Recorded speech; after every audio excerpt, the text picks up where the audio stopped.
ഫെബ്രുവരി 28-ന് ഇറാനെ ആക്രമിക്കുമ്പോൾ ആണവ പദ്ധതി ഉപേക്ഷിക്കാത്തതാണ് കാരണമായി പറഞ്ഞത്. ഇറാന്റെ മിസൈൽ പ്രഹരശേഷിയിൽ ഇസ്രായേൽ പ്രകടിപ്പിച്ച ആശങ്കയും മറ്റൊരു കാരണമായി നിരത്തി. ഇറാൻ തിരിച്ചടിച്ചത് മുഴുവൻ ഗൾഫ് രാജ്യങ്ങളെയായിരുന്നു. യുദ്ധം മുറുകി 40 ദിവസത്തോളമായപ്പോഴാണ് അമേരിക്കൻ പ്രസിഡന്റ് ഡൊണാൾഡ് ട്രംപ് വെടിനിർത്തൽ പ്രഖ്യാപിച്ചത്. അത് പാലിക്കാമെന്ന് ഇറാനും സമ്മതിച്ചതോടെ ആഴ്ചകളായി യുദ്ധമില്ല. പക്ഷേ കഴിഞ്ഞ ദിവസം യുഎഇയിലേക്ക് ഇറാൻ മിസൈലുകൾ അയച്ചതോടെ ലോകം വീണ്ടും ആശങ്കയിലായി. ഹോർമുസ് കടലിടുക്കാണ് ഇപ്പോഴത്തെ ഫ്ലാഷ് പോയിന്റ്. ചുങ്കം തന്ന് കപ്പലുകൾക്ക് പോകാമെന്ന് ഇറാനും ഇറാനിൽ നിന്ന് ഒരു കപ്പലും പോകില്ലെന്ന് ട്രംപും പറഞ്ഞതോടെ ശ്രദ്ധ മുഴുവൻ ഹോർമൂസിലേക്കായി. ഹോർമൂസിൽ കുടുങ്ങിയ യുദ്ധത്തിൽ ഏർപ്പെടാത്ത രാജ്യങ്ങളുടെ കപ്പലുകളെ സ്വതന്ത്രരാക്കാൻ എന്ന പേരിൽ പ്രോജക്ട് ഫ്രീഡവും ട്രംപ് പ്രഖ്യാപിച്ചു. ഇറാനെതിരായ സൈനിക നടപടിക്ക് ഓപ്പറേഷൻ എപ്പിക് ഫ്യൂറി എന്നാണ് പേരിട്ടിരുന്നത്. 2 മാസത്തോളം ഇറാനുമായി യുദ്ധം ചെയ്തിട്ടും അമേരിക്ക പ്രഖ്യാപിച്ച യുദ്ധലക്ഷ്യം കൈവരിക്കാനായില്ല. കഴിഞ്ഞ വർഷം ജൂണിലും ഈ വർഷം ഫെബ്രുവരി 28 മുതലും അമേരിക്കയും ഇസ്രായേലും സംയുക്തമായി ഇറാനെ ആക്രമിച്ചത് എന്തിനു വേണ്ടിയായിരുന്നു? ഇറാന്റെ ആണവായുധ നിർമ്മാണ ശേഷി ഇല്ലാതാക്കുക എന്നതായിരുന്നു ആ ലക്ഷ്യം. യുദ്ധം ആരംഭിച്ചിട്ട് 2 മാസം പിന്നിട്ടു. ഇതിനിടയിൽ 3 ആഴ്ച മുൻപ് ഡൊണാൾഡ് ട്രംപ് വെടിനിർത്തലും പ്രഖ്യാപിച്ചു. പക്ഷേ യുഎസിന്റെ സൈനിക നീക്കം ഇറാന്റെ ആണവശക്തി തകർക്കുക എന്ന ലക്ഷ്യം കൈവരിക്കുന്നതിൽ പരാജയപ്പെട്ടുവെന്നാണ് യുഎസ് ഇന്റലിജൻസ് ഏജൻസികൾ വിലയിരുത്തുന്നത്. 2 മാസത്തിനപ്പുറവും ഇറാന്റെ ആണവശേഷിയിൽ കാര്യമായ മാറ്റം വന്നിട്ടില്ല എന്നാണ് റിപ്പോർട്ടുകൾ ചൂണ്ടിക്കാട്ടുന്നത്.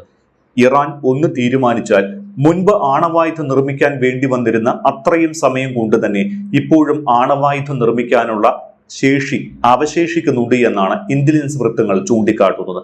നിലവിലെ സാഹചര്യത്തിൽ ഇറാനെതിരായ യുദ്ധം 2 മാസം പിന്നിട്ട സാഹചര്യത്തിൽ ഇനി അമേരിക്കയ്ക്ക് യുദ്ധം തുടരണമെങ്കിൽ യുഎസ് കോൺഗ്രസിന്റെ അനുമതി ആവശ്യമാണ്. പക്ഷേ യുദ്ധം തുടരേണ്ടതിന്റെ ആവശ്യകത ബോധ്യപ്പെടുത്താനായില്ല എങ്കിൽ യുഎസ് കോൺഗ്രസ് പ്രസിഡന്റിന് അനുമതി നിഷേധിക്കുകയും ചെയ്യും.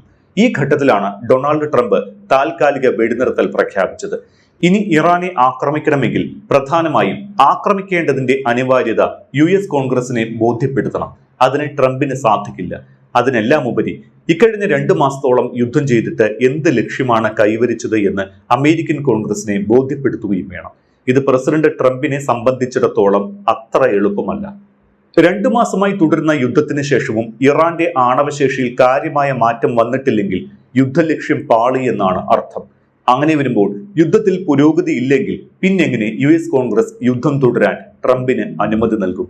പ്രത്യേകിച്ചും അമേരിക്കൻ പൊതുജന വികാരം വലിയ രീതിയിൽ യുദ്ധത്തിനെതിരായി നിൽക്കുന്ന ഘട്ടത്തിൽ.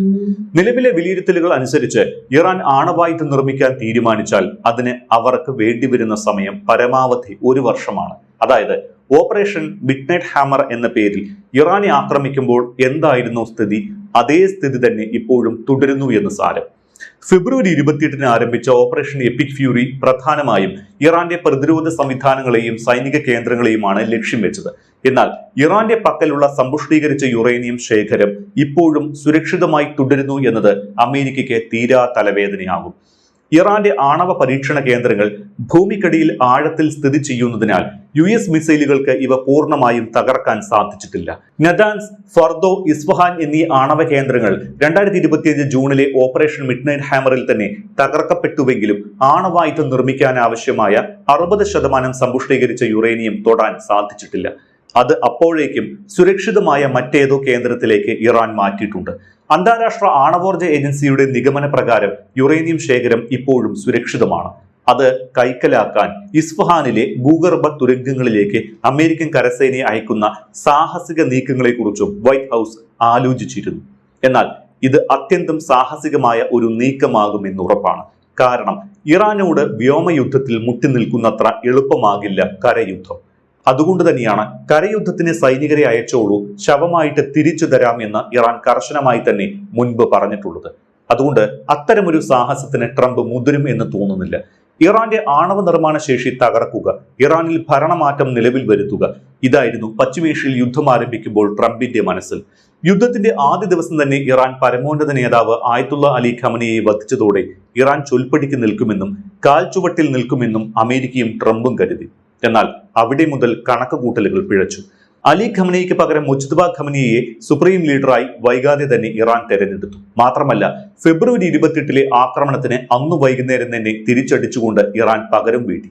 പിന്നീട് അങ്ങോട്ട് മിഡിൽ ഈസ്റ്റിലെയും ഗൾഫ് മേഖലയിലെയും US കേന്ദ്രങ്ങളിലായി ഇറാന്റെ ആക്രമണം. ഹോർമൂസ് അടച്ചിട്ടുകൊണ്ട് ആഗോളതലത്തിൽ തന്നെ ഇറാൻ ഉണ്ടാക്കിയ പ്രതിസന്ധി വേറെയും. ഇതെല്ലാം കൊണ്ടാണ് ട്രംപ് വെടിനിർത്തലിലേക്ക് എത്തിപ്പെട്ടത്. താൽക്കാലിക വെടിനിർത്തൽ പ്രഖ്യാപിച്ചപ്പോൾ തന്നെ ഇറാൻ പകുതി ജയിച്ചതുപോലെയായി. സമാധാന ചർച്ചകളിൽ ആണവ പദ്ധതിയും ഹോർമൂസ് കടലിടുക്കുമാണ് ചർച്ചകൾക്ക് തടസ്സമായത്. ആണവ പദ്ധതി പിന്നീട് ചർച്ച ചെയ്യാമെന്നാണ് ഇറാന്റെ നിലപാട്. അതിനു മുന്നോടിയായി ഇപ്പോൾ ഹോർമൂസിൽ പ്രഖ്യാപിച്ചിട്ടുള്ള US നാവിക ഉപരോധം പിൻവലിക്കണം, ഇറാനുമേൽ ഏർപ്പെടുത്തിയിട്ടുള്ള പാശ്ചാത്യ സാമ്പത്തിക ഉപരോധം പിൻവലിക്കണം, ഇനി ഭാവിയിൽ ഇറാനിൽ അമേരിക്കയുടെയോ ഇസ്രയേലിന്റെയോ ആക്രമണം ഉണ്ടാകില്ല എന്ന് ഉറപ്പ് നൽകണം എന്നീ ആവശ്യങ്ങളാണ് ഇപ്പോഴും മുൻപും ഇറാൻ എടുത്തിട്ടുള്ള നിലപാട്. ഇത്രയും കാര്യം അംഗീകരിച്ചാൽ ആണവ പദ്ധതിയിൽ ചർച്ചയാകാം എന്ന നിലപാട് ഇറാൻ അമേരിക്കയെ അറിയിച്ചിട്ടുണ്ട്. അമേരിക്ക ഇത് അംഗീകരിച്ചിട്ടില്ല. അതേസമയം ആണവ പദ്ധതി ചർച്ച ചെയ്യുമ്പോഴും സമാധാനപരമായ ഊർജ ആവശ്യങ്ങൾക്കുള്ള ആണവ സമ്പുഷ്ടീകരണം തുടരും എന്ന ഇറാൻ നിലപാട് അംഗീകരിക്കാൻ ട്രംപ് തയ്യാറല്ല. ഇതാണ് ചർച്ചകൾ ഇപ്പോഴും വഴിമുട്ടി നിൽക്കാൻ കാരണം. ഈ സാഹചര്യത്തിൽ എന്ത് കരാറിൽ എത്തുന്നു എന്നാണ് ട്രംപ് പറയുന്നത് എന്ന് മനസ്സിലാകുന്നില്ല. പുറമേ വലിയ വീമ്പ് പറയുകയാണെങ്കിലും ഇറാൻ യുദ്ധം അവസാനിപ്പിക്കാൻ വെമ്പുകയാണ് ട്രംപ് എന്ന് പുറത്തുവരുന്ന വിവരങ്ങളിൽ നിന്ന് മനസ്സിലാക്കാം.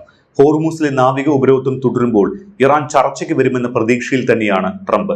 കാരണം അതുണ്ടായില്ലെങ്കിൽ കഷ്ടത്തിലാകുന്നത് ട്രംപ് തന്നെയാണ്.